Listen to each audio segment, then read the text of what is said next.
안녕하세요. 손유빈입니다. 미국의 금리와 경기 우려가 시시각각 다른 모습으로 다가오는 가운데 중국발 훈풍이 지속이 되고 있습니다. 백지 시위 이후 방역 완화 움직임의 속도가 붙으면서 중국 소비 관련 대표주라고 할 수 있는 화장품과 여행 섹터가 연속성 있는 강세를 보여주고 있습니다. 미국과 중국 변수에 엇갈린 섹터와 종목별 행보 살펴볼 텐데요. 오늘 장 마무리 주식으로 시장 먼저 정리해 보겠습니다. 김성준 부장님. 네, 김성준의 오늘장 마무리 종목은 기아입니다. 11월 자동차 판매량이 발표가 됐는데요. 기아는 11월 도매 판매가 24만 7천 대로 작년 동기비 19.1% 증가했고요. 현대차 역시도 10.7% 증가하는 모습을 보였습니다. 물론 이제 주가는 지난번 충당금 이슈 이후에 계속해서 좀 부진을 이어가고 있습니다만은 현대차 그룹의 외형 확장은 숫자로서 확인이 가능했다 말씀을 드릴 수가 있겠는데요. 이에 따라서 자동차 부품주들 중에서도 계속해서 좀 눈에 가는 종목들이 있습니다. 실적이 워낙에 좀 싼 종목들 오늘 이따 잠시 후에 소개해드리도록 하겠습니다. 네, 낙폭이 과대하면서 실적이 나오는 기아 좀 짚어주셨고요. 정경민 차장의 오늘장 마무리 주식은요?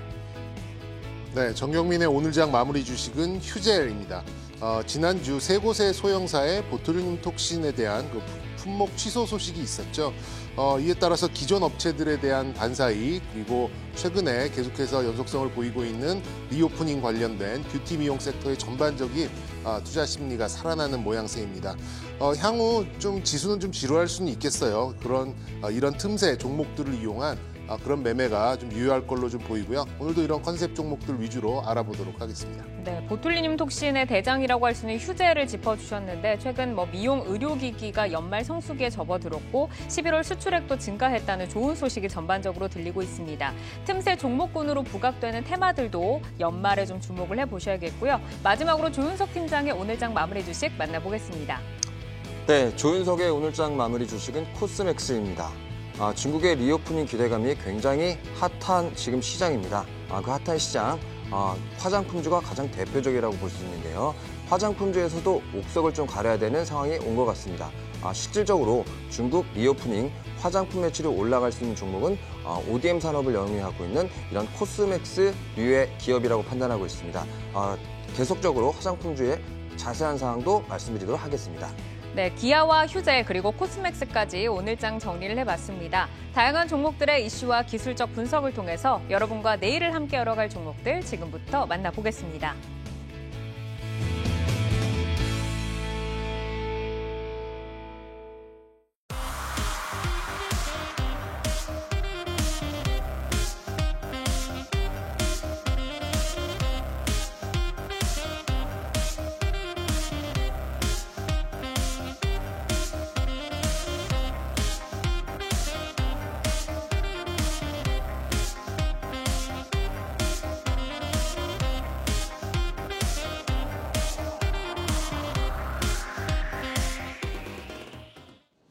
이슈를 통해 성장주와 주도주를 찾아보는 종목인 이슈. 오늘은 중국 코로나 방역 완화 기대감에 모처럼 웃음꽃이 활짝 핀 화장품주 살펴보고요. 또 다가오는 11일 수소법 개정안 시행을 앞두고 주목을 받고 있는 수소주에 대해서 다각도로 진단을 해보겠습니다. 자, 먼저 화장품입니다. 대표적인 중국 소비주로 분류가 되는데요. 중국의 코로나 방역 완화 행보에 향후 이익 개선 기대감이 확산이 되면서 현재 상승세를 이어가고 있습니다. LG생활건강, 아모레퍼시픽, 한국콜마, 그리고 AVCNC까지 일제히 급등세를 오늘 보였죠. 이어서 수소 관련주입니다. 10월 탄소중립녹색성장위원회 출범을 시작으로 정부가 수소 관련 정책을 연이어서 발표를 하고 있습니다. 이에 앞서 다가오는 11일 수소법 개정안 시행이 예정이 되면서 수소 생태계 구축이 더욱더 탄력을 받을 것으로 전망이 되고 있습니다. 자, 내용을 살펴보겠습니다. 이제 화장품주 먼저 보면요. 중국 일상 회복 가능성에 가장 지금 민감하게 반응을 하고 있습니다. 대중국 수요 회복 시에 화장품 업체 실적 개선의 강도가 좀 궁금한데 아무래도 예전에 중국 관련해서 뜨겁게 올라왔으니까 지금 또 다시 한번 시장에서 좀 강세를 받고 있는데 어느 정도로 실적이 좀 좋아질지 차장님께 들어볼까요? 네. 일단 결론적으로 긍정적인 막연함이 주는 이제 투자 심리의 회복, 이게 이제 핵심이 좀 되겠죠. 리오프닝 효과의 수치화에 대해서는 아직까지는 좀 미지의 영역입니다.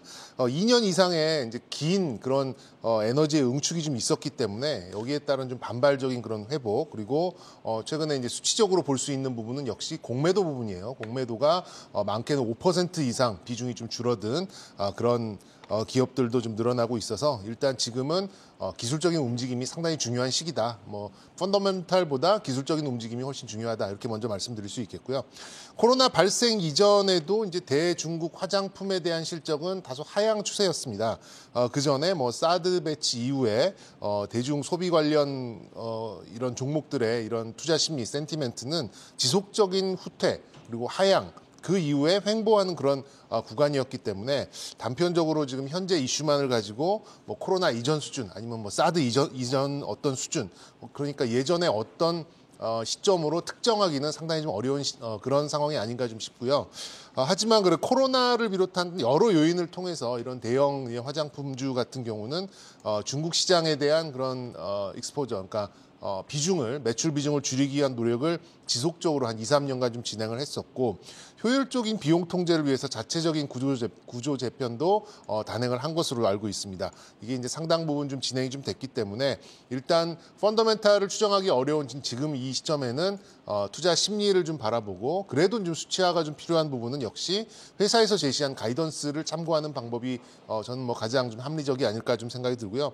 뭐 아모레 퍼시픽 같은 경우는 올해 영업이익이 뭐 475억 정도 좀 예상을 하고 있습니다만 내년에는 뭐 1,300억 그리고 LG 생활건강도 뭐 물론 이제 다른 분야도 많이 섞여 있습니다만 올해는 1,600억 내년에 2,300억 정도로 점진적인 그런 회복을 좀 가늠을 하고 있기 때문에 뭐 어느 정도의 좀 기준점 정도로는 이 회사가 제시한 가이던스 정도를 좀 참고할 만하다 이렇게 좀 접근을 하시는 게 어떨까 싶습니다. 네, 어쨌든 뭐 투자 심리적으로는 조금 접근이 가능한 그 상태 정도로 좀 짚어주셨습니다. 사실 뭐 우리나라의 그 브랜드를 보면요, 뭐 설화수라던가 후 같은 이런 프리미엄 브랜드를 중심으로 한때는 뭐 라네즈 그리고 뭐 상해 이니스프리샵 뭐 굉장히 크게 있었고 뭐 로드숍이나 마스크팩 브랜드까지 정말 중국에서 많은 사랑을 받았었는데 최근에는 이제 중국에서 뭐 유럽이나 미국 화장품의 점유율이 높아지면서 우리 K뷰티의 존재감이 예전만 못하다 이런 것이 이제 중국 시장에서 좀 고전을 겪는 또 이유 중에 하나입니다.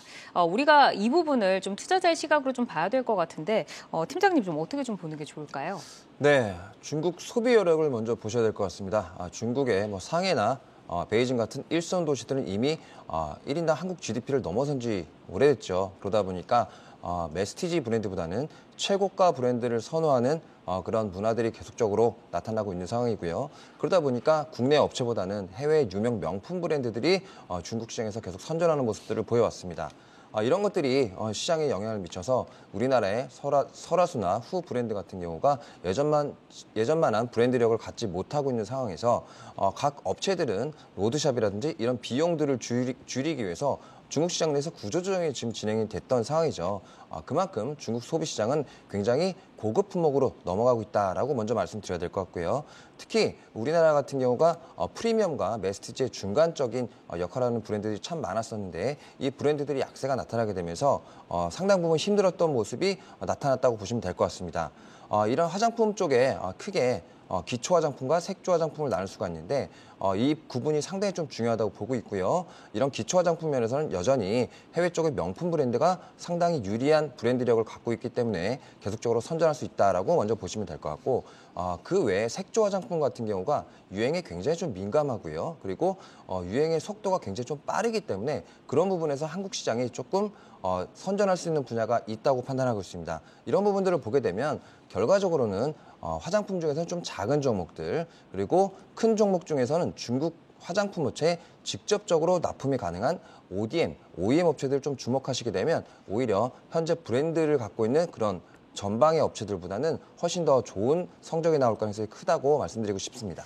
네, 이제 브랜드사보다는 어쨌든 ODM이나 OEM 쪽으로 이제 조금 더 관심 있게 보자라고 말씀을 짚어주셨습니다. 사실 이제 중국 시장으로 이제 우리 한국 화장품에 굉장히 훈풍이 불었었는데 또 반면 이제 중국 시장이 봉쇄가 되면서 LG 생활건강이나 아모레 퍼시픽 이렇게 주요 기업들이 중국 의존도가 높아서 또 이게 좀 리스크가 됐잖아요. 그래서 이 의존도를 낮추고 북미라던가 일본 시장 확장으로 좀 고객처 다변화에 힘을 좀 쏟았었는데 과연 그 북미나 일본 시장에서 정말 K뷰티의 위상도가 어느 정도나 되는지 좀 궁금하고 우리가 투자자 입장에서 이걸 좀 성과로 받아들일 수 있는지 실질적으로 좀 어느 정도의 성과가 나오는지 궁금한데요. 차장님 어떤가요? 일단 한류를 타고 어떤 콜라보 제품들이 팝업 스토어를 통해서 어느 정도 매출이 나오는 것들은 인정을 좀, 그러니까 인지를 좀 하고는 있습니다만 아직은 이렇다 할 성과라고 보기에는 좀 어려운 부분들이 좀 많이 남아 있습니다. 이제 주목해야 될 부분은 이제 화장품의 선호도 그리고 이제 마케팅 뭐 이런 쪽을 좀 한번 살펴봐야 되는데요. 화장품의 선호도는 과거에 이제 고가 브랜드부터 일반 브랜드까지 좀 세분화돼서 기업에서 이제 해당 그 고객층을 타겟팅 해가지고 마케팅을 이제 세분화하는 이제 그런 전략을 폈었죠. 그래서 뭐 연령별, 세대별, 뭐 지역적인 특성을 감안하는 그런 마케팅이 좀 특징적이었는데. 지금은 이제 소비자가 특정 뭐 브랜드를 선호하기보다는 어떤 지금 개인적인 수요에 따라서 제품을 선택하는 그런 방식으로 조금 시장이 좀 변모하는 그런 상황입니다. 그런 면에서 중소형 화장품 업체들 그리고 ODM 업체들의 영향력이 예전에 비해서는 많이 올라오고 있다 이렇게 좀 말씀드릴 수 있겠고요. 또 품질도 사실 거의 상향 평준화가 됐어요. 그렇기 때문에 과거에 뭐 수십만 원을 호가하던 뭐 아모레 퍼시픽의 뭐 퍼시픽 라인이나 뭐 드라메르, 뭐 시슬리 정말 화장품 하나에 수십만 원을 호가하던 이제 그런 고가 브랜드는 다소가 좀 주춤해져 있고 한류 스타들과의 이제 콜라보 마케팅 그리고 검증된 제품을 뭐 라방 또 홈쇼핑을 통한 그런 매출, 중국의 경우에는 또 왕홍이나 셀럽을 이용한 이런 영업 전략에 의한 그런 매출이 좀 나오고 있기 때문에 과거처럼 어떤 특정 브랜드의 특정 제품을 선호하기보다는 이 높아진 이제 그런 품질 상향 효과에 따라서 그때그때 수요자가 화장품을 선택하는 그런 좀 질서로 재편되는 그런 시기다. 이렇게 좀 이해를 하시면 될 것 같습니다. 네, 이제 뭐 채널이 뭐 워낙 다양하다 보니까 고객들이 이제는 좀 품질을 보고 고르는 그런 시장으로 조금 이제 변화하고 있다라고 이제 말씀을 해주셨는데 우리가 지금 화장품주가 굉장히 좀 강세가 지금 들어오고 있잖아요. 근데 사실상 지금 이제 중국의 위드 코로나 기대감에 예전에 한번 올랐던 그 이력이 있다 보니까 가장 강하게 지금 반응을 하고 있는 건데 이게 이제 실적으로 찍히기까지는 그리고 수요 회복으로 이익으로 반영이 되기까지는 시간이 좀 걸리지 않겠습니까? 그러면은 그 간극 동안 우리가 투자 입장에서는 어떻게 좀 대응을 해야지 유효하다고 보시는지 궁금하고 그리고 혹시 이제 탑픽이 있으시다면 정경민 차장께서는 어떤 종목을 좀 보고 계실까요? 네. 일단 결론적으로는 국내 코로나 이제 일상 회복 시에 보였던 주가 회복 그거를 좀 참고하시는 게 어떨까 좀 싶고요. 단계적으로 좀 접근하는 그런 시각이 좀 필요할 것 같아요. 그러니까 지금은 뭐 1단계죠. 공매도를 비롯한 경색된 수급이 좀 완화되는 그런 단계고 이제 만약에 이제 리오프닝을 시작한다면 아마 세론 뉴스 같이 이런 또 호재 반영에 의한 또 차익 실현이 좀 나올 것 같은데 리오프닝의 그런 속도와 또 어떤 범위 이런 것들이 커지면서 또 세 번째 투자 심리와 단계별인 그런 단계적인 레벨업이 좀 차근차근 진행되는 가능성이 높겠다 이렇게 좀 볼 수 있겠고요. 실적다운 실적은 아마 빨라도 내년 2분기 정도는 돼야 어느 정도 좀 찍혀 나오지 않을까 이렇게 좀 보고 있는데 역시 지금부터 연말까지는 심리에 의한 이제 그런 움직임이 가장 좀 중심이 될 가능성이 높기 때문에 아까 서두에 말씀드린 것처럼 지금은 이제 화장품 리오프닝 요 중국 관련된 소비 관련된 종목들은 기술적인 부분이 굉장히 중요하다 이렇게 말씀드릴 수 있겠고요. 실제 정책이 효과를 보는 내년에는 또 이제 중국의 어떤 소비에 따른 변화가 감지된다면 그 시기에 추가적으로 투자 심리가 견인한 또 2차 상승이 좀 나올 수 있기 때문에 1차 목표치는 거의 대부분 비슷할 것 같아요. 지난 여름에 만들었었던 전고점 정도를 좀 가늠하시면서 기술적인 움직임을 좀 보시면 좋을 것 같고 지난주에 또 이 상승이 시작됐던 점을 대부분의 종목의 손절로 좀 잡으시면 될 것 같고요. 제가 좀 눈여겨보고 있는 종목은 뭐 다른 여러 종목이 좀 있습니다만 조금 이제 특이한 종목으로 좀 이렇게 접근을 해드리려고 청담 글로벌이라는 종목이 있습니다. 청담 글로벌은 화장품 자체적인 종목은 아니고요. 뭐 지난주에 이제 제가 B세트에서 말씀을 드렸었던 그런 종목인데 어떻게 보면 좀 컨설팅에 가깝고 유통회사에 가까운 그런 기업입니다. 전문 생산업자, 판매업자는 아니지만 중국 현지화 유통 또 마케팅, 홍보 뭐 이런 것들을 진행하는 컨설팅 업체고요. 지금 굉장히 좀 주가 탄력이 좀 좋은 것 같아요. 뭐 차트를 보신다면 오늘도 뭐 음봉은 좀 나왔습니다만 지난주에 나왔었던 굉장히 강력한 그런 수급을 좀 발판 삼아서 다음 주에도 이번 주에도 상당한 그런 힘을 좀 내주지 않을까 좀 기대를 좀 하고 있고요. 역시 중소형 화장품의 중국 침투를 위해서 병행되는 그런 전략적인 파트너로서의 경쟁력은 충분하기 때문에 뭐 매수가는 뭐 한 지금 정도 가격도 나쁘지 않아 보이고요. 한 14,000, 15,000원 정도까지 열어놓고 한번 모멘텀을 한번 기대해 보도록 하겠습니다. 네, 이제 청동 글로벌이 이제 올해 신규 상장주인데 그 이후로 굉장히 좀 좋은 흐름을 보이고 있고 뭐 지금 수급도 좀 좋은 것 같습니다. 자, 그러면 조윤석 팀장님은 화장품주에 대해서 어떤 좀 투자 의견을 갖고 계신지 그리고 최선호주까지 한번 들어볼까요? 네, 화장품 같은 경우는 뭐 종목 그리고 사이즈 따지지 않고 계속적으로 다 많이 올랐던 부분이 있습니다. 그렇기 때문에 이거는 100% 정책적인 뉴스에 따라서 일희일비할 수밖에 없는 그런 현재 상황이다라고 봐주시면 될 것 같습니다. 그렇기 때문에 저희 투자자가 할 수 있는 거는 철저하게 분할 매수로 대응하거나 혹은 종목 수를 조금 늘리는 것이죠. 거기에다가 한 가지 더 추가하자면 아직까지 시장에 많이 오르지 않은 그런 수혜 종목을 찾는 것이죠. 그렇기 때문에 이런 부분들이 좀 수반이 된다면 중국 모멘텀 뉴스가 나올 때마다 충분히 아직도 모멘텀은 중장기로 마련이 돼 있다라고 판단을 하고 있고요. 예를 들어서 설명을 드리겠습니다. 지금 여러 가지 중국에서 뉴스가 나오고 있는데 이런 뉴스가 나오는 것들이 일선 도시까지 계속적으로 확대가 되면서 나오게 되면 그 부분에 아마 키포인트를 잡고 접근하시면 될 것 같고 일선 도시의 코로나 방역 정책이 굉장히 완화되는 소식이 나오게 되면 그 이후로는 사실 그것보다 더 큰 모멘텀은 없기 때문에 그 부분까지는 충분히 주가가 반응할 것이라고 보고 있습니다. 이런 모멘텀적인 측면을 뉴스적으로 따져보고 그다음에 대응하시는데 참고하셨으면 좋을 것 같고요. 그 외에 종목들을 말씀해 주셨는데 방금 전에 제가 말씀을 드렸던 아직까지 시장에 크게 반영되지 않은 가격을 가진 그런 기업들을 찾아보자라고 말씀을 드렸습니다. 그중 대표적인 게 바로 콜마 B&H라는 종목을 볼 수가 있을 것 같은데요. 콜마 B&H 같은 경우는 화장품이 약 30% 정도 매출, 그리고 건기식이 약 70% 정도 매출을 하게 되면서 화장품이 일부 포함되어 있는 모습을 보여주고 있습니다. 하지만 여기서 중요하게 보셔야 될 것은 바로 중국의 매출이 굉장히 급속도로 많이 올라왔었던 과거 경험이 있었고 또한 중국의 애터미가 진출하게 되면서 이런 다단계 시장, 즉 네트워크 방판 시장에 대해서도 지금 선두권에서 국내 업체들 유지하고 있다는 그것이 가장 중요한 키포인트가 되겠죠. 더군다나 2023년 내년 기준입니다. 매출액을 총 1조 원 정도까지 만들어낼 수 있는 공장 캐파를 지금 열심히 올리고 있기 때문에 중국의 모멘텀이 계속적으로 진행이 된다면 향후 실적 부분에서도 굉장히 높은 업사이드를 가질 수 있기 때문에 그런 부분들을 보게 된다면 콜마 B&H가 아직까지 가격이 반영이 덜 되었다 이렇게 판단해 볼 수 있을 것 같습니다. 네, 이제 청담 글로벌 그리고 콜마 B&H까지 지금 좀 소개를 해주셨는데 이제 많이 올라봤기 때문에 그리고 정책이나 어떤 이슈에 따라서 좀 흔들릴 수 있는 부분도 있다라고 말씀을 해주셨습니다. 유의를 하시면서 한번 보시기를 바라고요. 자, 이어서 수소주 진단을 들어보겠습니다. 12월 11일 수소법 개정안이 시행이 되는데 수소 발전 입찰제 그리고 인증제 시행 등 정부가 정책을 잇따라 발표를 하면서 수소 생태계 구축에 대한 기대감이 지금 커지고 있는 상황입니다. 수소 시장의 현황 그리고 확장성에 대한 전망을 먼저 좀 들어보고 싶은데요. 조윤석 팀장께 먼저 들어볼까요? 네, 우선 수소 생태계는 아직 시작도 않은 그런 산업 분야라고 봐주시면 될 것 같습니다. 그렇기 때문에 정부 지원책이라든지 각국의 세제 지원책들이 절실히 필요한 업체, 그 산업이라고 봐주시면 될 것 같고요. 그렇기 때문에 생태계 조성을 먼저 정부가 꾸려주는 것이 상당히 중요하다. 그렇기 때문에 우리 한국 정부에서도 수소 생태계를 마련하기 위해서 여러 가지 정책을 내놓고 있는 상황입니다. 특히 운송 부분 같은 경우는 제 과거 경험으로 살펴보게 된다면 약 2018년 전기차 부분과 상당히 좀 유사한 부분이죠. 과거 전기차를 보시게 되면 전기차가 확대될 수 있는 바로 큰 요인은 정부의 지원책이었습니다. 유럽에서 탄소에 관한 규제 그리고 보조금이 지급이 되면서 굉장히 시장이 빠르게 성장했던 면이 있었죠. 바로 이런 부분들이 수소 시장에서도 계속적으로 진행이 되게 된다면 시장은 언젠가 굉장히 큰 폭발력을 가지게 되면서 성장할 수 있다고 보고 있습니다.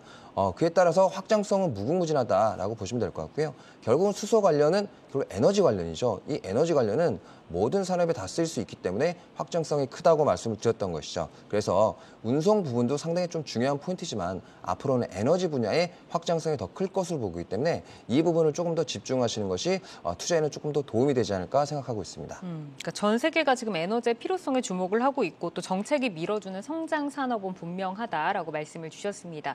자, 수소주 하면 미국 인플레 감축법 수혜주로도 지금 시장에서 부각이 되고 있고 또 네옴시티 관련주로도 관심을 받았습니다.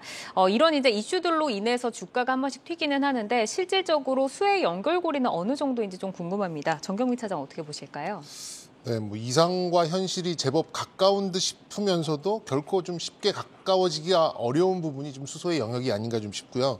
네옴시티의 수소는 글쎄 뭐 빈살만 왕세자가 우스갯소리로 뭐 와칸다를 보고 무슨 게 아이디어를 좀 얻었다라고 좀 하는데 근본적으로 이 에너지의 전환 그리고 수소를 일정 부분 뭐 물론 좀 사용은 할 수 있겠습니다만 전면적인 전환 같은 경우에는 전기차의 100% 침투 같이 오랜 시간과 사회적인 의견 수렴 그리고 비용 등이 굉장히 오랫동안 많이 소요될 수밖에 없는 그런 영역이기 때문에 뭐 쉽지 않은 이제 그런 명제가 아닌가 좀 싶고요. 뭐 국내만 보더라도 아직 뭐 원전에 대해서도 명확하게 방향성이 좀 잡히지 않았고 또 신재생에 들이는 비용과 노력 뭐 이런 것들도 가늠이 되지 않고 있는데 여기서 또 수소로 확산을 해서 뭐 뭔가를 한다라는 그 현실적인 방향성은 전 뭐 법안 통과 뒤에까지 이런 수소의 모멘텀이 이어질지에 대해서는 다소 의문은 좀 남아 있습니다. 그래서 다소 좀 테마적인 성격으로 흘러갈 가능성이 좀 높고 11일이죠. 그때 일정상의 어떤 무게를 두고 매매 대응을 하시는 게 아직까지는 좀 옳지 않을까 이렇게 좀 보여지고요. 물론 이제 이론적으로는 뭐 정말 좋죠. 뭐 이렇게 뭐 신재생 태양광이나 풍력 같은 걸로 얻어낸 전기로 물 분해를 해서 이제 수소를 얻어내고 또 보관과 이송이 또 손쉬운 암모니아를 또 액화시켜서 해결하고 부생 수소를 또 재활용해서 탄소 배출권 얻고 뭐 이런 것들 스토리가 많이 있긴 있습니다만 역시 이게 또 현실화되기까지는 굉장히 좀 아직은 좀 멀다 이런 말씀 좀 드리고 싶고요. 그때 발생하는 이벤트에 이렇게 좀 이렇게 대응하는 그런 재료 정도의 시각이 아직까지는 좀 어울리지 않을까 이렇게 말씀드리고 싶습니다. 네, 그렇죠. 이제 뭐 수소는 뭐 비용도 기간도 굉장히 좀 많이 든다 해서 이제 태양광 같은 경우가 훨씬 더 현실적으로 좀 시세를 받았었는데 이제 아직까지는 좀 일정 플레이 정도로 좀 접근을 해야 될 것 같다라고 말씀을 주셨습니다. 이제 수소주에서 우리가 대표적으로 종목을 꼽자면 두산퓨얼셀을 좀 꼽아볼 수가 있습니다. 실제적으로 수소 연료 전지 공급 계약을 체결을 하면서 성과도 좀 보여주고 있는데 글로벌 시장 경쟁력은 어느 정도 가지고 있는지 궁금하고요. 그리고 이제 두산퓨얼셀의 대표적인 성장 동력으로 이 수소 섹터가 조금 자리를 잡을 수 있을지 이 부분 궁금합니다. 어떻게 보실까요, 팀장님? 네, 두산퓨얼셀 같은 경우가 국내에서 가장 대표적인 수소 연료전지 사업의 대장주라고 봐주시면 될 것 같은데요. 우선 국내 발전용 연료전지 분야 1위 사업자라고 봐주시면 될 것 같습니다. 보통 수소 연료 전지는 총 기술에 따라서 4가지로 분류가 될 수가 있는데요. 그중에서 PAFC 분야에 압도적인 기술력을 보유하고 있기 때문에 현재 시장에서 선두를 달리고 있다고 말씀드릴 수 있을 것 같습니다. 하지만 그 앞서 제가 수소에 대해서 말씀을 드렸을 때도 분명히 말씀드릴 수 있는 건 정부의 굉장한 좀 지원책 그리고 각종 세제 혜택 여러 가지 정부의 큰 인프라 투자안이 진행이 돼야 되기 때문에 그 부분이 진행되기 전까지는 아주 서서히 커가는 모습을 보일 수밖에 없다라고 봐주시면 될 것 같고요. 그런 모습들은 국내뿐만 아니고 해외에서도 마찬가지 진행될 수 있기 때문에 두산퓨얼셀 같은 경우는 이 분야의 기술력이 여타 세계 유수 기업들과도 비교할 만한 충분한 기술력을 갖고 있다고 보고 있습니다. 시장이 아직 크지 않은 것뿐이지 기술력은 보유하고 있기 때문에 수소 테마로 움직일 때는 두산퓨얼셀 같은 경우도 반드시 움직인다고 판단하시되 하지만 앞서 설명드렸듯이 테마성 성격이 지금 현재는 강하기 때문에 그런 부분에 대해서는 조금 주의를 기울일 필요가 있다고 생각하고 있습니다. 네, 기술력은 좋지만 대표적인 종목은 맞지만 지금 이제 수소 섹터의 좀 불안정성을 좀 짚어주셨습니다. 그러면은 이제 수소 관련주를 지금 이미 투자하는 분들도 계시고 슬슬 나도 좀 투자를 해볼까 하는 분들도 계실 텐데 아직 구체적으로 좀 실체가 있다라고 보기는 좀 어려운 섹터잖아요. 네. 그러면은 좀 우리가 어떤 점을 주목을 하면서 투자를 해야 할지 그리고 주목하시는 기업이 있다면 팀장님은 어느 기업 좀 보고 계실까요? 네, 저 실제적으로 정부에서 좀 지원이 있는 그런 기업들을 좀 보자고 말씀드렸는데 우선 작은 종목입니다. 범한퓨얼셀 같은 경우가 바로 그런 종목 중 하나라고 보시면 될 것 같습니다. 군수산업 중에 하나인 잠수함 쪽에 연료전지 사업을 진행하고 있는 업체라고 봐주시면 될 것 같고요. 잠수함 총 9척에 연료전지가 향후 납품될 것으로 예측이 되고 있습니다. 특히 정부가 지원해주고 있는 상황이기 때문에 이것은 곧 수주라고 봐도 무방한 상황이기 때문에 앞서 말씀드렸던 그 포인트와 정확히 일치하는 종목이라고 봐주시면 될 것 같고요. 그 외에도 수소 충전소 그리고 수소 충전소 내에 진입하고 있는 수소 압축기 등을 납품하게 되면서 수소 충전소 산업에도 진입하는 등 여러 가지 실생활에도 연결되어 있는 사업을 진행하고 있다라고 말씀드릴 수 있을 것 같고요. 그 외에도 비나텍이라는 종목이 있는데 앞서 운송에 대한 것도 잠깐 언급을 드렸습니다. 이 운송 쪽에 연료전지가 투입이 되게 되는데 그중에 가장 핵심 부품인 MEA를 만드는 회사라고 봐주시면 될 것 같고요. 이 부분들이 시장에서 실질적으로 매출이 진행이 되고 있기 때문에 앞서 말씀드렸던 뜬금없는 테마가 아니고 매출이 나오고 있는 회사라는 포인트로 좀 잡으시고 대응하시면 좋을 것 같습니다. 네, 이제 범알퓨얼셀 같은 경우에는 이제 조금 풀리는 그 수량 관련해서 저희가 한번 짚은 적이 있고 비나텍은 내요주에서 한번 말씀을 드린 적이 있는데 이 종목 관련해서 다시 한번 좀 공부를 해보시면 좋을 것 같고요. 자, 정경민 차장께서는 수소 관련주 투자 포인트 어디에 있다고 보시는지 그리고 관심 기업은 어느 쪽으로 좀 보고 계실까요? 네, 우리 조 팀장께서도 짚어주셨듯이 정치적인 그런 정부의 그런 좀 뒷받침이 반드시 있어야지만 이게 좀 발전할 수 있는 부분이기 때문에 이런 것들은 좀 일정상으로 이렇게 좀 명확하게 좀 두시는 게 좀 좋을 것 같고요.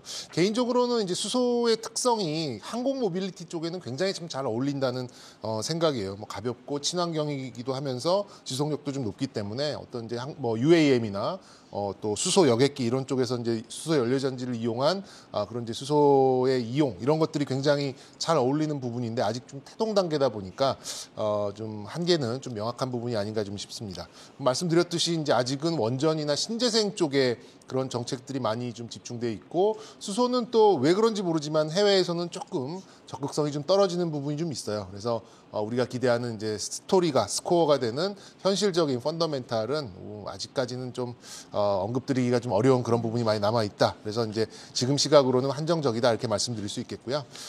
일단 국내로 한정을 한다면 저는 이제 최선호주는 효성중공업입니다.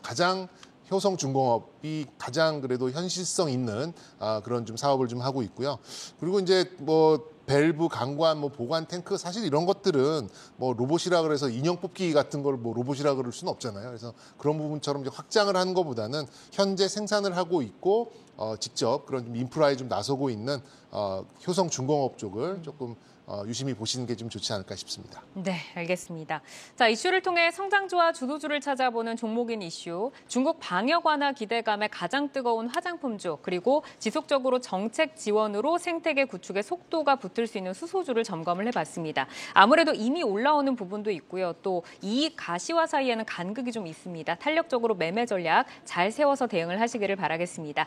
여러분은 지금 내 종목을 만나는 즐거움, 종목 맛집 투데이 한경 코리아마켓과 함께하고 계십니다.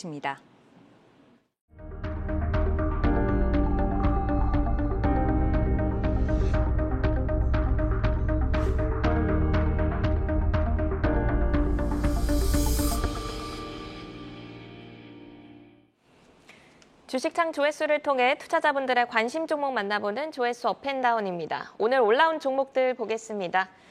동반 강세를 보인 카카오뱅크, 카카오페이, 그리고 카카오 먼저 보이고요. 2차 전지 배터리팩 관련 특허권 인수로 급등한 셀루메드도 보입니다. 원전 수주 확대 기대감에 부각되고 있는 두산 에너빌리티, 그리고 위메이드, 현대 로템, 제주항공 등이 올라와 있는데요. 오늘은 카카오페이와 셀루메드, 제주항공 살펴보겠습니다. 먼저 셀루메드부터 보시죠. 2차 전지 배터리팩 특허권 양수 소식에 신사업 가속화 기대감이 확산됐습니다. 오늘 주가는 25% 넘게 급등하면서 마감을 했습니다. 이어서 카카오페이 보겠습니다. 국내 2위 교통카드 업체인 로카 모빌리티 인수를 검토한다는 소식에 오늘 급등이 나왔습니다. 카카오페이는 지난 2일 공시를 통해 인수 등 다양한 방안을 검토 중이나 구체적으로 결정된 사항은 없다고 밝혔는데요. 그럼에도 오늘 주가는 강하게 반응을 했습니다. 오늘 주가 16% 강세를 유지하면서 마감했습니다. 계속해서 제주항공입니다. 2년 11개월 만에 타이베이 노선 운행을 주 7회 일정으로 재개한다고 밝혔는데요. 본격적인 여객 회복과 함께 실적 턴어라운드 가능성이 부각되고 있습니다. 오늘 주가 10% 강세로 거래 마쳤습니다. 네, 그럼 먼저 셀루메드부터 김성준 부장님과 살펴보겠습니다. 유로모터스의 지분 투자를 완료하고 배터리팩 특허 기술도 양수를 받았는데요. 전기 이륜차 그리고 교체형 배터리 시장의 수혜가 전망되고 있습니다. 일단 관련 시장의 성장성 그리고 셀루메드의 실질적 수혜 정도 어떻게 보고 계실까요? 예, 뭐 셀루메드는 인공 무릎 관절과 같은 뭐 뼈나 관절 이런 것을 만드는 이런 제품을 개발하는 그런 회사, 바이오 회사죠. 바이오 회사인데 최근에 사업 다각화를 계속해서 좀 넓혀가고 있었던 것 같습니다. 지금 현재도 건설 기계 장비 쪽이 매출이 가장 높고요. 그리고 그 밖에도 화장품 유통업도 지금 영위를 하고 있는 상황인데요. 영업이익은 적자지만 순이익은 흑자 기조가 유지가 되고 있다는 것을 보면은 그래도 사업 다각화의 효과는 어느 정도 현재도 보고 있다 이렇게 볼 수가 있는데요. 이번에 지분 인수한 유로모터스 같은 경우에는 지분을 얼마큼 투자를 했다라는 금액은 뭐 비공개로 돼 있어서 정확하게는 알 수 없습니다만 그래도 특허권을 양수받았다는 측면에서 본다면은 상당 부분의 지분은 인수했을 가능성이 높다라고 보여지고요. 그리고 기본적으로 이 국토교통부에서도 이 이륜차에 대해서 배달용 이륜차죠. 2025년까지 100% 전기 이륜차로 교체를 하겠다라고 지금 이제 얘기를 한 상황인데요.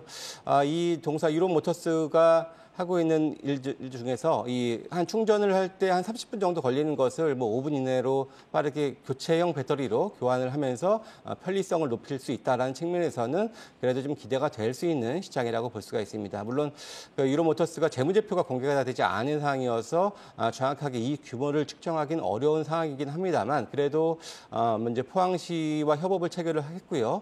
또 이제 포항공대로부터 투자 유치를 어느 정도 받았기 때문에 일정 부분의 기술력은 그래도 좀 인정을 할 수 있는 회사다. 이렇게 말씀을 드릴 수가 있겠습니다. 그런데 앞서 말씀드렸던 것처럼 아직까지는 실질적인 수혜를 알려면 이제 얼마나 버는지를 좀 우리가 가늠을 해야 되는데 그런 부분은 좀 아직은 좀 알 수가 없는 부분들이기도 하고요.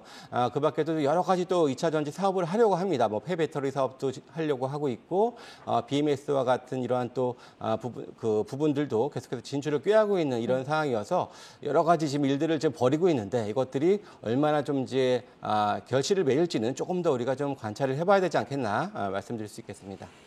네, 정부에서도 배달 오토바이를 전기 이륜차로 바꾸려고 하기 때문에 그 시장이 커지면서 수혜가 기대되지만 실질적인 수혜를 예측하기에는 아직 무리가 있다라는 말씀이셨는데요.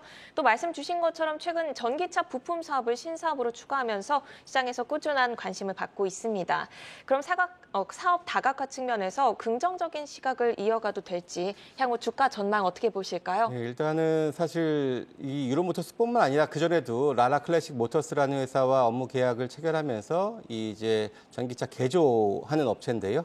그쪽 시장도 계속해서 좀 진출을 많이 좀 넓히고 있는 건 사실입니다. 근데 일단은 앞서서도 언급을 드렸던 것처럼 결실이 과연 언제쯤 맺어질지 얼만큼의 이익이 일단 좀 효과를 받을지는 조금 더 지켜봐야겠는데요.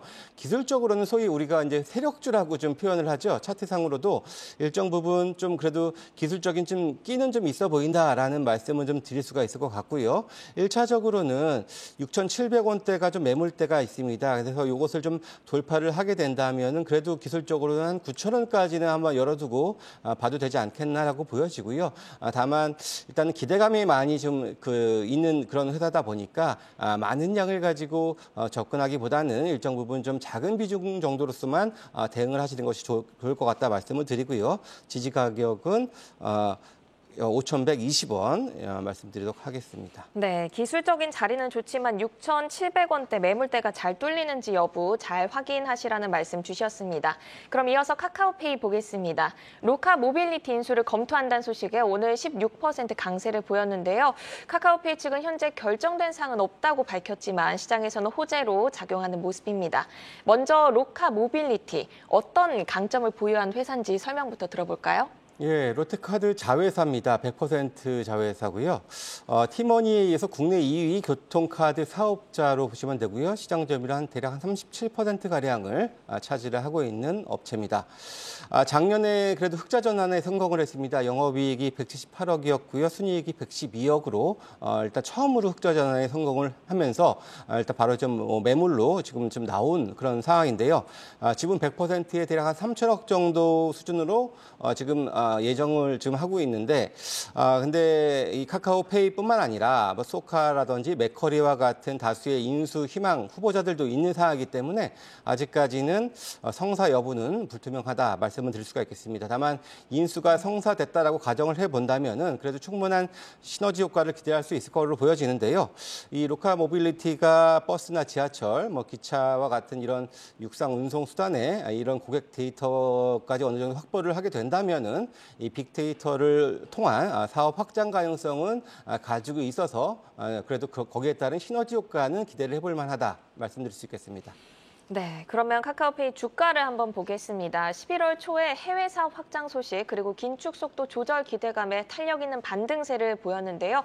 그렇지만 11월 중순 이후 기세가 좀 꺾였습니다. 12월에는 그러면 의미 있는 반전을 한번 기대해 볼 수 있을까요? 그래서 사실 미국 시장 반등과 함께 가장 빠르게 오른 종목이 미국에서는 메타고 한국에서는 네이버, 카카오 그룹 주들이 되지 않았나 보여지는데요. 마찬가지로 카카오페이도 저점 대비는 한때 2배 이상 상승을 했을 정도로 가파른 상승을 좀 보여주기도 했습니다. 증권사마다 좀 차이는 있겠습니다만 대략 내년도 영업이익은 흑자와 적자를 왔다 갔다 할 것으로 보여지고요. 순이익 대략 한 200억에서 300억 정도대가 예상이 되는 이런 상황입니다. 그래서 아직까지는 이익 개선폭이 이렇게 뛰어나진 않다라고 본다면은 당분간은 좀 박스권 전략으로 좀 봐야 되지 않겠나라고 보여지고요. 일단은 기술적인 저항은 7만 원 정도 선을 1차적으로 전 목표를 좀 하셔야 될 것 같고요. 지지 가격은 5만 2천 원 정도 수준에서 상반기는 좀 박스권 전략을 좀 해보시고 하반기 개선되는 흐름을 봐가면서 그 후부터는 조금은 좀 그래도 긍정적인 시각으로 바라볼 수 있지 않겠나 말씀드릴 수 있겠습니다. 네, 박스권 매매로는 접근이 가능하다는 의견이셨고요. 이어서 제주항공은 조금 빠르게 보겠습니다. 오늘 타이베이 노선을 주 7회 일정으로 재개한다고 밝혔는데요. 일본에 이어서 타이베이까지 속속 노선이 재개되면서 이익 정상화 기대감이 아주 큽니다. 중국의 위드 코로나 가능성도 커지고 있는데 그렇다면 내년 턴어라운드의 본격화 기대해봐도 좋을까요? 일단 국내 LCC 업체 중에서는 가장 빠른 턴어라운드가 기대가 됩니다. 특히나 이번 올 3분기에 있었던 전체 여객 수요를 올 11월 달에만 벌써 뛰어넘었습니다. 그러면서 올 4분기는 한 100억대 정도 수준의 영업이 흑자 전환을 기대가 되고 있는 상황이고 내년도는 1000억대 수준까지 넘어설 수 있을 것으로 이렇게 보여지기 때문에 국내 LCC 업체에서는 가장 강하다라고 좀 볼 수가 있을 것 같고요. 그런 차원에서는 이 종목은 최근에 좀 오르긴 했습니다만 그래도 계속해서 좀 관심을 좀 갖고 봐야 될 것으로 이렇게 판단이 됩니다. 네, LCC 중 가장 빠른 턴어라운드가 기대가 된다. 이렇게 긍정적 평가를 주셨는데요. 하지만 유상증자를 통해 자금을 추가 조달한 게 그동안 주가 할인 요인으로 작용을 했었습니다. 이 부분은 이제 모두 소화가 됐다고 봐야 할지 궁금하고 그렇다면 추가 상승 여력 어느 정도 열어두고 볼 수 있을까요? 예, 좀 차트를 보면서 좀 말씀을 드리도록 할 텐데요. 이제 11월 22일 날부터 이제 그 물량이 좀 나왔죠. 그래서 그날 상장 가장 많은 780만 주대의 거래가 있었고요. 그러면서 가파른 상승세를 좀 보여줬는데 물론 단기적으로 빠르게 올라온 만큼 바로 지금 현재 신규 진입 입장에서는 일단 지지가 11,000원 제시해 드리는데 이 수준까지는 눌렸을 때를 좀 관심 있게 좀 보자 말씀을 좀 드리고 싶고요. 목표 가격은 매물대가 다소 좀 포진하고 있는 14,000원 정도를 1차적인 목표로 보시면 좋을 것 같습니다. 네, 조정으로 눌렸을 때 담아가는 전략을 말씀해 주셨습니다. 이렇게 조회수 업앤다운 오늘은 셀루메드와 카카오페이, 제주항공 점검해 봤습니다. 신사업 그리고 노선 정상화 등 내년 성장성이 기대되는 종목들인데요. 사업 다각화에 따라 변화할 2023년의 기업 가치를 미리 주목하시면서 대응해 나가셔야겠습니다. 종목 조회하고 궁금증도 풀고 조회수 업앤다운은 주식창을 통해 확인하실 수 있습니다.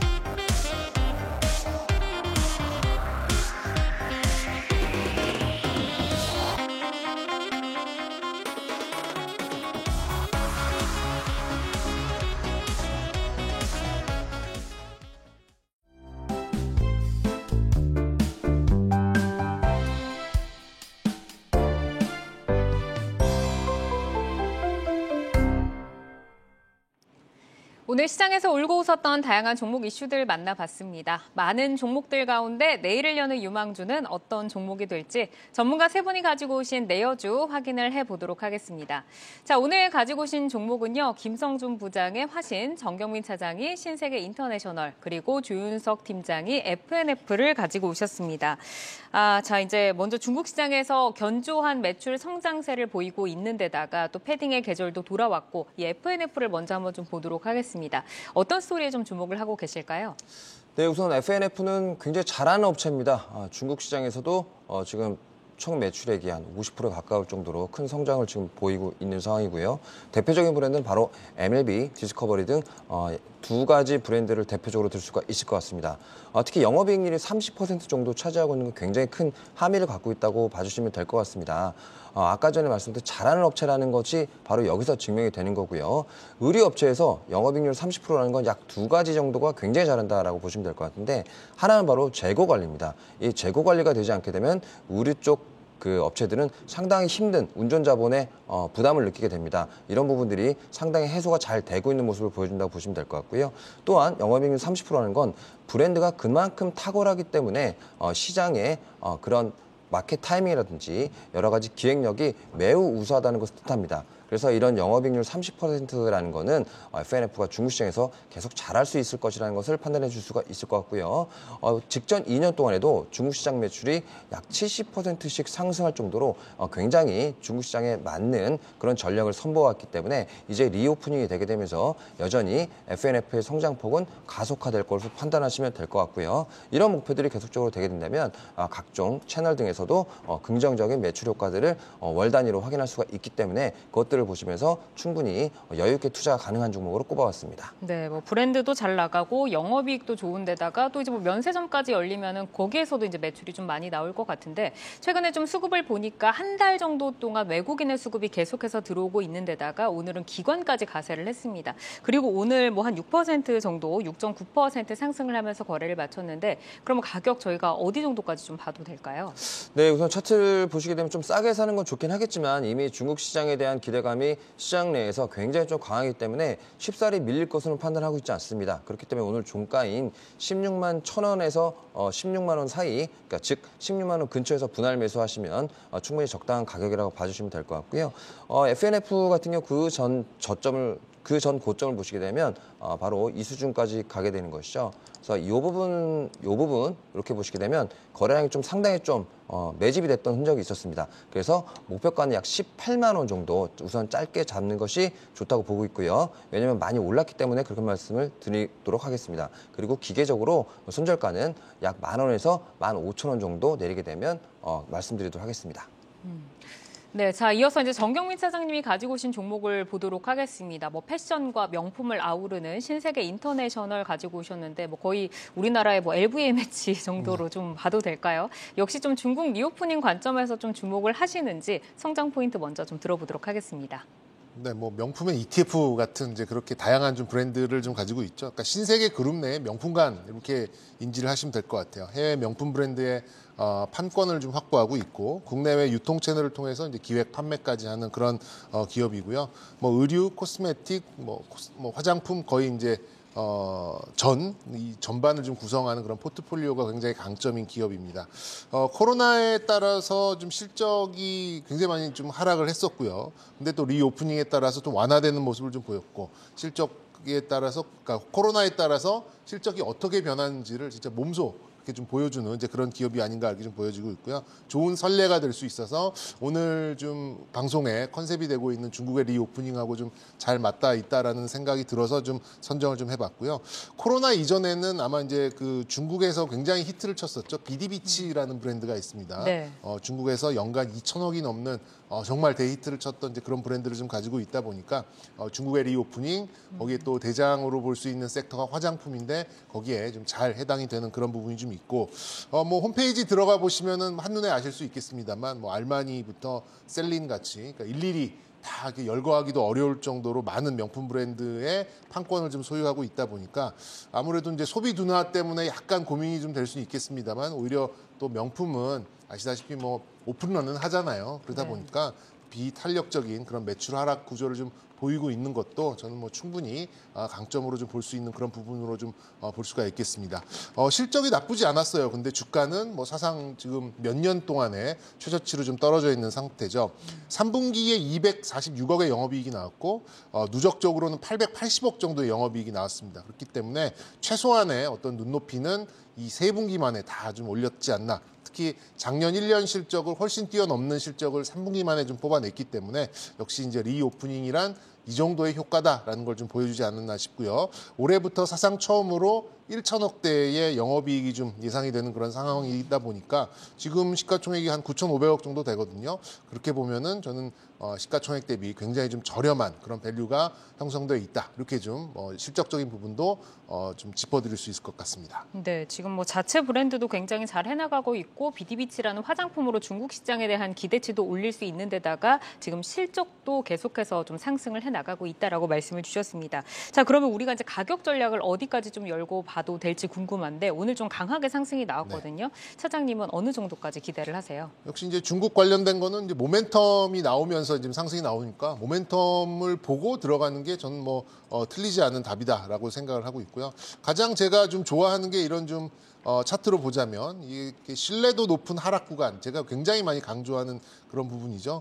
아마 한 25,000원 벽을 그동안 넘지 못하면서 계속 좀 막히는 모습이 나왔었는데 오늘 웬일인지 장대 양봉을 그려냈고 또 굉장히 강한 또 거래량을 좀 동반을 했기 때문에 어느 정도 모멘텀을 좀 이어갈 수 있지 않을까 좀 싶고요. 사실상 한 200일선 전후에서 정도를 제외하면은 매물벽도 많지 않습니다. 그렇기 때문에 1차적으로는 200일선 전후한 그런 흐름을 좀 내다보겠고요. 경우에 따라서는 좀 모멘텀을 좀 받는다라고 하면 그 전에 있었던 레벨 3만 원대 초반까지도 좀 열어놓고 보실 수 있는 그런 흐름을 예상해 볼 수 있겠다. 이렇게 말씀드릴 수 있겠습니다. 네, 이제 두 분 다 이제 패션 관련주를 가지고 오신 데다가 지금 오르는 오늘 양봉도 거의 비슷합니다. 6.98, 6.97 이렇게 좀 상승을 해놨는데 200일선 정도를 조금 기준으로 잡으면서 보자라고 말씀을 주셨고, 자, 김성준 부장님의 종목 보도록 하겠습니다. 화신입니다. 자, 앞서 오마주에서 현대차그룹의 외형 확장에 따라서 주목해볼 부품주를 좀 소개해 주시겠다라고 하셨는데 이제 화신을 가지고 오셨어요. 이 화신은 외형의 확장성을 어느 정도까지 좀 보고 계실까요? 일단 기본적으로 현대차그룹의 판매 비중이 90% 정도로 절대적이기 때문에 역시 현대차그룹의 성장이 동사에 좀 수혜가 된다라고 볼 수가 있고요. 특히나 최근 현대차그룹이 이 SUV나 뭐 제네시스와 같은 좀 고가 차량의 판매 비중이 많이 요즘 올라오고 있는 상황입니다. 그에 따라서 이 화신이 하고 있는 뭐 셋이나 바디 부품 같은 경우에도 평균 판매 단가가 과거보다 30%가량 올라갔기 때문에 올해 급격한 수익성 개선이 지금 숫자로 좀 나타나고 있는 이런 모습을 보여주고 있습니다. 특히 2004년도 현대차가 엘리베마 공장 진출할 때부터 같이 동반 진출을 했었던 그런 회사기도 한데요. 이제 2024년 10월, 빠르면 2024년 10월이라고 하는데 현대차의 전기차 공장이 완공되면은 총 50만 대 규모의 상승 공장이기 때문에 그 이후에는 또 퀀텀 점프할 수 있는 매출 기여가 기대가 된다라고 볼 수가 있고요. 특히 이 해외 법인의 성장이 상당히 눈에 띕니다. 전체 매출의 30%를 차지를 하고 있는 미국 시장과 그 20%를 차지하고 있는 인도 시장이 모두 다 지금 사상 최대의 매출을 갱신하고 있는 가장 잘 되고 있는 두 나라 법인이고요.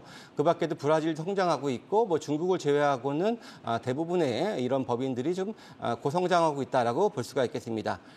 특히 폭스바겐 쪽도 일단 납품을 지금 진행 중에 있는데요. 올 7월부터 현재 가동 중에 있는데 관련해서 이 화신이 대략 한 12만 대 정도의 공장, 1공장을 가지고 있는데 또 이 공장도 건설 계획이 있습니다. 그래서 이 공장이 또 완공이 된다면 생산 능력이 60만 대까지 올라갈 수 있기 때문에 현대차 일반도의 매출 비중을 조금은 좀 확산시킬 수 있는 이런 기대감을 가지고 있고요. 또 마지막으로 또 이제 전기차 관련된 배터리 케이스 쪽도 지금 수주에 대한 수주전에 지금 참가하고 있는 상황인데요. 이런 부분들도 또 수주가 가시화가 된다면은 더욱더 좀 넓은 외형 성장 가능성까지 가지고 있기 때문에 그런 차원에서 성장이 가능하다 기대를 해볼 수가 있겠습니다. 네, 이제 뭐 매출이 어쨌든 캐파가 증설되면서 더 확장될 수 있는 가능성과 또 글로벌에서도 지금 잘하고 있고 영업이익도 조금 늘려볼 수 있는 가능성 그리고 2차 전지 배터리 케이스의 모멘텀까지 좀 짚어주셨습니다. 오늘 조금 안타깝게 눌렸습니다. 11월 뭐 22일 정도부터 좀 잘 올라오다가 오늘 좀 음봉이 나왔는데 가격 전략은 어떻게 좀 가져가 볼까요? 일단은 사실 주가적으로는 좀 재미가 없는 건 사실이고 완성차 업체 전부 다 그렇기 때문에 그런 차원에서는 조금 그렇습니다만 지금 실적을 봐야 됩니다. 사실 이제 실적이 3분기까지 이미 당기순이익 기준은 906억을 달성을 했고요. 올 연간 1,000억 이상이 가능할 텐데 시가총액이 지금 3,100억 정도밖에 되지 않습니다. 퍼로 따지면 3배가 채 되지 않을 정도로 많이 싸다라고 보셔야 될 것 같은데요. 그런 차원에서 조금 지루하지만 좀 모아가는 전략을 좀 말씀드려야 될 것 같고요. 일단은 목표 가격은 최근에 고점이 12,000원 정도 수준이었는데 일단은 이것을 목표로 하는데 올해 작년보다 실적이 4배가량 좋아졌는데 연초 대비 10%도 채 오르지 않았습니다. 그런 차원에서 본다면은 이런 종목은 조금 지루하지만 모아가자 말씀을 드리고요. 손절 가격 8,500원 제시해 드리도록 하겠습니다. 네, 조금 지루하더라도 모아가며 이제 수익을 줄 수 있는 종목으로 좀 소개를 해주셨습니다.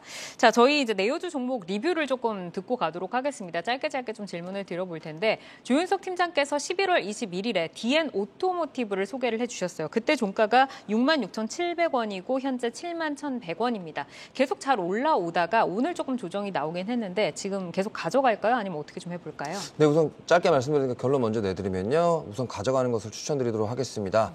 잠깐 차트 보고 말씀을 드리게 되면 지금 현 조정 수준은 직전 고점 수준에서 마무리될 거라고 우선 생각하시는 것이 좋을 것 같고요. 그 이유에 대해서는 바로 얼마 전에 장대 양봉이 나왔던 흐름을 보실 수 있을 겁니다. 이 장대 흥분이 시장에서 이 기업 내용이 알려지게 된 계기가 됐었는데요.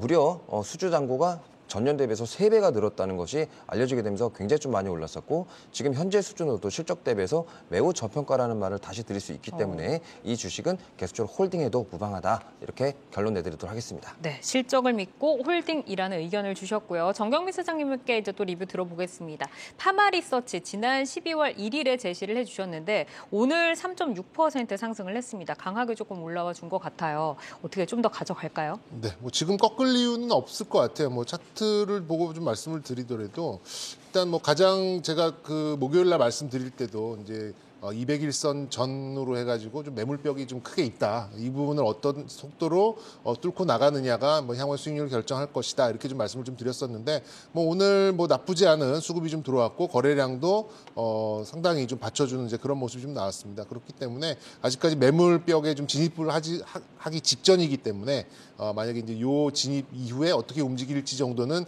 지켜보셔도 좀 좋지 않을까 좀 싶고요. 뭐 일단 일본 기준으로 200일선을 하회하다가 상회하면은 이제 수세에서 공세로 바뀌는 거잖아요. 그런 것까지는 좀 지켜보셔도 좋지 않을까. 뭐 못 사신 분들은 뭐 오늘 정도 가격이 그렇게 부담되진 않으니까 조금 공격적으로 보셔도 이 미용 뷰티 쪽에 이런 투자 심리는 아직까지 시장에서는 가장 선순위에 살아있는 종목군 중에 하나다. 이렇게 말씀드릴 수 있겠습니다. 네, 파마리서치 이제 조금 올라오고 있다. 또 홀딩 의견을 주셨습니다. 자, 투데이안경 코리아마켓 내일을 여는 유망주로 오늘은 조윤석 팀장의 FNF, 정경민 차장의 신세계 인터내셔널, 그리고 김성준 부장의 화진까지 만나봤습니다. 방송이 끝난 뒤에도 유튜브에 내요주 검색하시면 다시 보실 수 있으니까요. 내일을 여는 유망주 다시 한번 보시면서 포트 전략 잘 세워보시기를 바라겠습니다. 오늘은 조윤석 SK증권 서초센터 팀장, 정경민 IBK투자증권 분당센터 차장, 김성준 하이투자증권 도곡 WM센터 부장과 함께했습니다. 세 분 오늘도 좋은 말씀 고맙습니다.